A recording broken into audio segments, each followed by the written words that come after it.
Toujours donc dans notre chapitre les paramètres comptables, nous allons voir cette fois-ci une option très intéressante lorsque vous serez dans la saisie pour gagner du temps et personnaliser vraiment vos libellés lors de la saisie. Nous allons voir ici donc un tutoriel sur les modèles de libellés. Alors la finalité donc des modèles de libellés, c'est de pouvoir paramétrer dans n'importe quel journal, dans les achats notamment et dans les ventes, des libellés déjà prédéfinis que vous pourrez rappeler lors de la saisie et vous n'aurez plus qu'à le compléter puisque très souvent on met par exemple quand on paye l'EDF règlement EDF dû ou règlement facture fournisseur.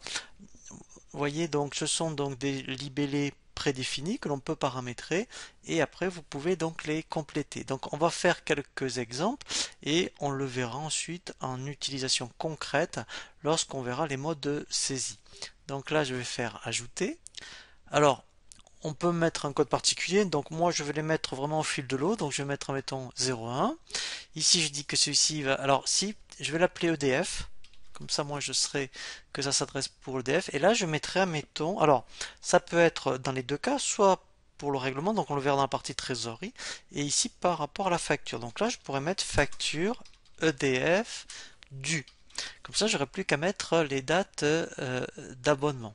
Donc après, alors je vais en mettre un dans le même principe. Par exemple, lorsque je vais faire, admettons, Orange, eh bien, pareil pour le téléphone. Si à chaque fois je tape facture Orange, eh bien, ici, ça m'évitera de le saisir.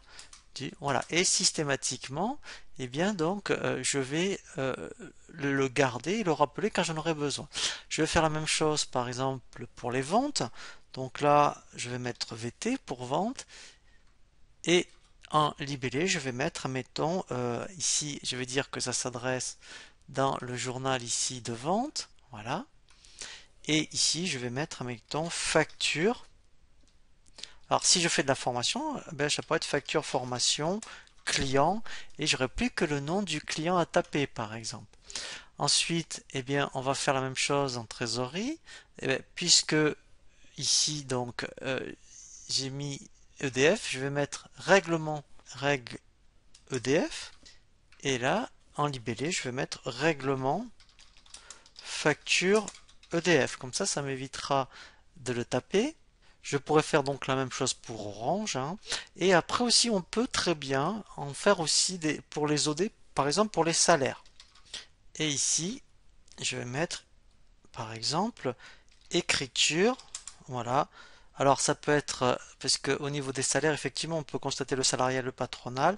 Donc là, je vais mettre, admettons, écriture charge salariale. Et j'aurai plus qu'à mettre le mois, par exemple. Et là, je vais dire que ça s'adresse au niveau des opérations diverses. Hein, voilà, je pourrais faire la même chose pour la TVA aussi. Vous voyez, c'est vraiment très intéressant. Donc là, en fait, vous stockez toute une série de libellés et ensuite que vous utilisez vraiment à la demande hein, lorsque vous en avez besoin.